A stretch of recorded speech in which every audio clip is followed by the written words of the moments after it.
Facts stay sharp, yeah, we never confused. From the streets to the world, get the real, no cap. Breaking headlines, put the truth on the map. Hot. Going PCV, we bringing the news. Facts stay sharp, yeah, we never confused. From the streets to the world, get the real, no cap. Breaking headlines, put the truth on the map. Fast with the facts, we don't play no games. Reporting what's real, we ain't chasing fame. Call PCV, stay locked, stay tuned. If you want the real talk, we deliver it soon. Call Peace TV, we bringing the news. Facts stay sharp, yeah, we never confused.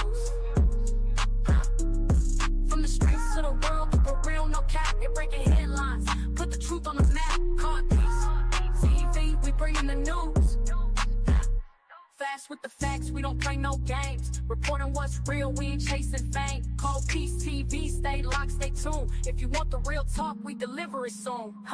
Call Peace TV, we bringing the news. Facts stay sharp, yeah, we never confused. From the streets to the world, keep it real, no cap. You're breaking headlines, put the truth on the map. Call Peace TV, we bringing the news. Facts stay sharp, yeah, we never confused. Hey y'all, hey, back with another one. As y'all see my title, Carlos is witness number 1 for the state. Question mark. Did he flip quicker than we expected? I believe so. Let's listen to more that Tia had to say about the situation. Y'all, just listening to this shit is cringe. And he's definitely playing both sides because he don't want to be known as a snitch, for one, in Chicago, especially on his baby mama. But he's definitely a witness. And I'm trying to figure out, is it for the state or is it for Holly's behalf? Which I'm assuming is for the state. But see, he's playing a dangerous game because he thinks he's going to get off on being charged. But just listen to how Tia read this. And then she says, this is clearly the violence. I can't say the whole word. Y'all read between lines and get it. Which means I feel like they're going to bring charges on him. And she also, in the process of reading everything, was emailing to see if they putting charges on Carlos. So that's going to be something we get back soon as well. Let's jump into it. For the sake of timing, I do have to write something for the 4 o'clock show. But, okay, so in this case, DMV, victim being Romika, D being Johnson. So I'll just alternate the names. So, Quadeja Johnson and Romika Blackman each have a child with witness 1 in this case. All 3 parties got into a dispute near a school. Johnson threatened Blackman multiple times in front of witnesses.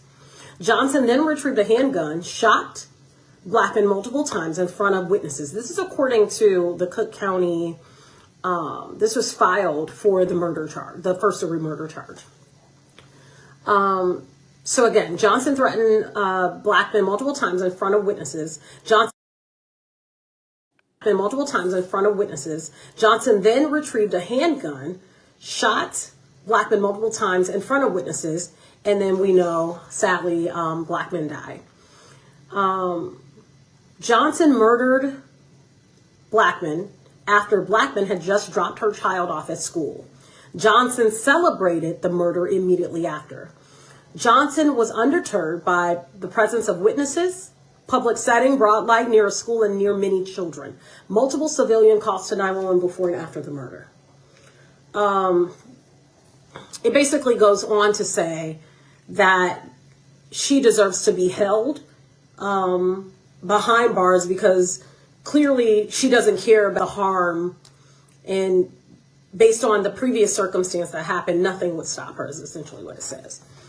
Now, this is what the court is alleging. Now, this is a 3-page document of all of the facts. So it says, witness 1 has a 6-month-old child in common with Johnson, as well as a 6-year-old child in common with Blackman, the victim. In December 2024, the defendant sought a stalking no contact order against the victim, alleging that the victim made verbal threats to the defendant through the defendant's family members. The defendant in this case, let's go back. So in December of 2024, the defendant sought a stalking no contact order against, so that means that Johnson sought that stalking no contact order against Romika, alleging that Romika made that verbal threats to her through Johnson's family members. Johnson did not allege that Blackman committed any acts of violence against her. The order of protection was granted in July of 2025, but was never served on the victim. I think I kind of mentioned that a little bit earlier. On September 8th of 2025, just before 8:30 in the morning, witness 1 drove his black Mercedes SUV from his home located on South State Street. So this is the father in all of this, to the location of 20 West Cermak. Johnson was seated in the front passenger seat, and the 6-month-old child was in the rear. So the child was present through all of this, Johnson's child, in the removable car seat of the Mercedes. The defendant was dressed in a black jacket, that being Johnson, with green leggings. The father double parked his Mercedes on Cermak 2 car lengths in front of Johnson's black Chevy Cruze. Now, y'all remember that. Y'all heard her say that restraining order was never served to Romika. Man, y'all, Carlos has went to the extent to FaceTime Tia, this broadcaster here, since Holly's been arrested. He FaceTimed her earlier today, I believe she said. It's not going to be in these clippings, but it's going to be in the next set of clips that I show. And I'm trying to figure out why. Like, y'all had all this time to speak to the public and through the news stations and everything to get the right story out, and y'all never did that. He's steady rambling on, talking about we don't got the right story. The wrong story is being told. Well, y'all had y'all time. Johnson and the father of their child then removed their child from the Mercedes and walked towards Johnson's Chevy and loaded the child into Johnson's vehicle. At approximately the same time, the victim drove her white Kia sedan to a school located nearby. The victim was dressed in a light pink outfit. She dropped her 6-year-old son off at school and then drove to where Johnson's Chevy and the father of their child was parked on Cermak.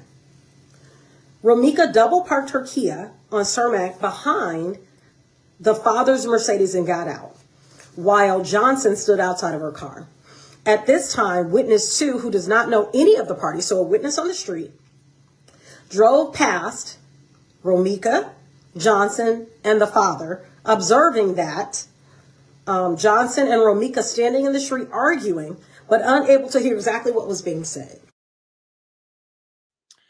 Wait, and something just dawned on me. She said that Carlos and Holly loaded the baby into Carlos's car and drove to Holly's car to put the baby in. Why y'all couldn't park in the same spot wherever Carlos was parked at? Why did Holly park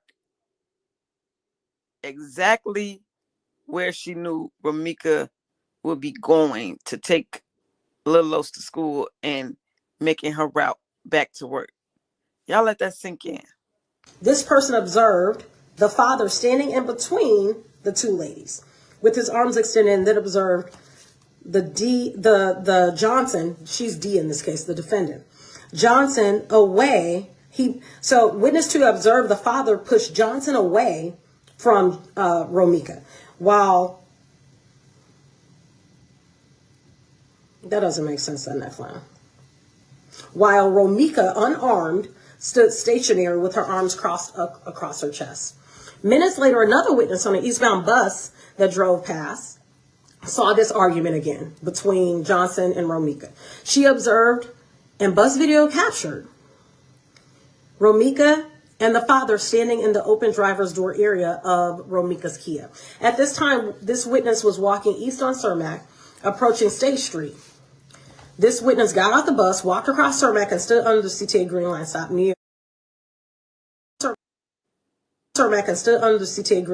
near another witness. Those two witnesses also don't know any of the parties involved. They observed the father standing in between the two mothers, Johnson and Romika. They observed Johnson walk towards the driver's door of the Kia, standing in the threshold of the driver's door with the father standing immediately outside of the driver's door. Johnson was standing on the sidewalk arguing with Romika. Another witness observed the father strike Romika by repeatedly swinging the driver's door of the Kia closed on her. Another witness called 911 reported that the father had struck Romika multiple times with the car door. After her 911 call, Romika entered her car. After her 911 call, she entered her car. Two witnesses then observed Johnson approach Romika's car and heard Johnson making threats towards Romika. Another witness walked closer to the incident at this time. That person observed Romika exit the Kia, and when she did, observed the father approach Romika from behind and place her in a chokehold. So that's clearly self-defense is out the window, because at this time, Romika was in her car. Holly walks up to Romika's car, antagonizing her. And then when Romika gets out, Carlos hits her. They literally jumped her, yo. They jumped her. While striking her with his left. This is hard to listen to because this is some acts of domestic violence here as well. This witness observed Romika unarmed with her hands in the air trying to break free from the father's grasp. A witness heard Johnson make threats to shoot Romika and heard the father tell Romika that Johnson had a gun. Johnson then went to her vehicle, was observed by another witness retrieving a handgun and then standing on the sidewalk. The victim was able to break free from the father's hold and took steps away from Johnson as observed by another witness. That witness observed Johnson put her handgun at Romika, walked toward Romika, and then fired multiple times at her with a pause between the first shot and the subsequent shots. This witness had just turned to walk away when he heard, this is another witness, a gunshot, a pause, followed by two more gunshots. He looked toward the direction of the gunshots and observed the defendant holding a black handgun in her right hand. Romika was struck multiple times and collapsed. Another witness, two witnesses moved Romika's body and moved her slightly west. I guess she must have fallen into traffic. That person then called 911 and reported that Johnson shot Romika and observed the father and Johnson fist bump one another afterwards. Officers arrived and observed that Johnson was unresponsive, unarmed, and laying in a pool of blood. On scene and covered in blood, Johnson was also on the scene and had blood on her. So the father had blood on him, Johnson had blood on her. Romika was transported to the hospital and pronounced dead shortly thereafter.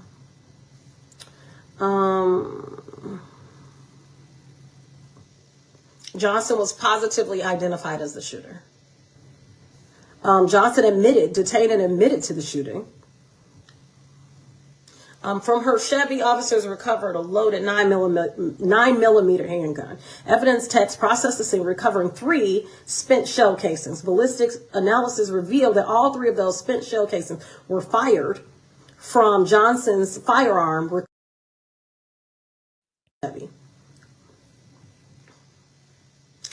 This is crazy. Johnson refused medical attention, was transported to the police station where she claimed self-defense and acknowledged that this was the first time. Listen to this. Please, please, please, please. If you don't hear nothing else I say, listen to this. This is insane. And this is why you don't get caught up. And why I made my statement earlier about not getting caught up in no mess. Does anybody know Carlos's last name? You guys keep putting that person in there.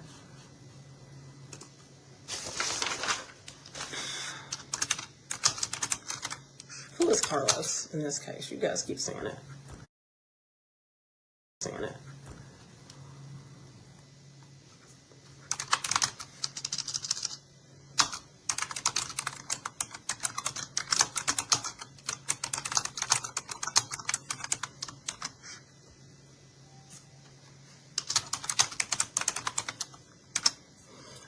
I want to repeat this last part. I just emailed, because you guys asked about Carlos. I just emailed to find out if he's been charged or will be facing charges. I'll have more to come on that. I want to read this last part again because it's very okay. Johnson refused medical attention, was transported to the police station where she claimed self-defense and acknowledged that this was the first time.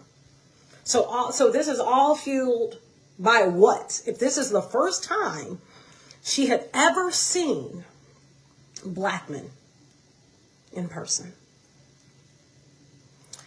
Johnson did have a valid FOID card and CCL at the time of the shooting. On background, she had had some other run-ins with the law. One run-in on record. Again, Johnson refused medical attention, was transferred to the police station where she claimed self-defense and acknowledged this was the first time she had ever seen the victim in person. I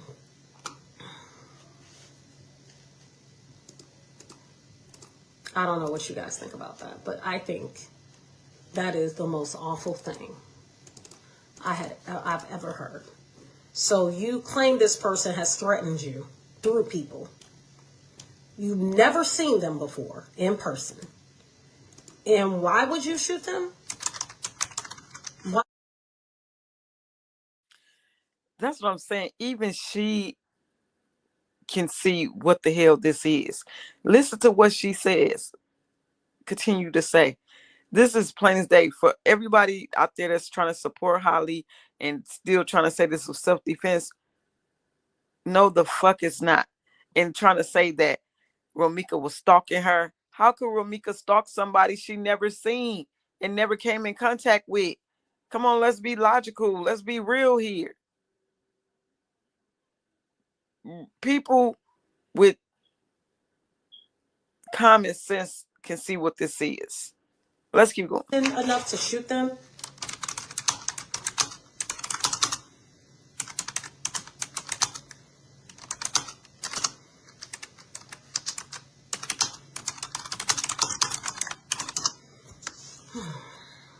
That's troubling. I don't know how you guys feel about it, but I feel like that's troubling. Very troubling. And I pray that my 3-year-old daughter understands how important it is to love yourself, to not get caught up with no guys that's gonna coerce you or influence your mind to do something stupid. And if you see signs of bullcrap, to get out of it. That's my prayer. And men too got to do better. That's horrible. What would be your basis of shooting and killing somebody you ain't never even seen before, and they didn't have a gun? I don't know.